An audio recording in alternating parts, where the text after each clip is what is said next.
Ciao a tutti, sono venuto a vedere la neve perché, come vi dicevo nel post precedente, in pianura era mista, nel senso che tra la pioggia si vedeva qualche fiocco. Però appena sali un pochino di quota, a parte in Val d'Adige dove sta nevicando anche a quote più basse, circa 150-200 metri, perché da Dolce in su mi segnalano neve, e sono venuto a Spiazzi dove potete vedere alle mie spalle sta nevicando bene, parecchio, c'è già ci sono già un paio di centimetri a terra e sono bei fiocconi, un po' pesante, però bei fiocchi che tacca praticamente.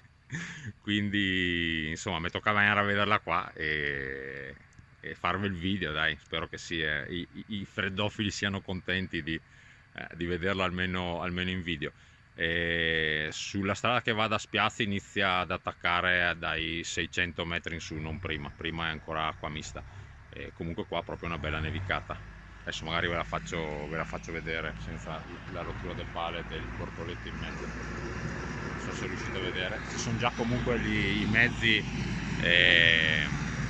spazzaneve che garantiranno la pulizia della strada anche verso Novetta. Ciao ciao!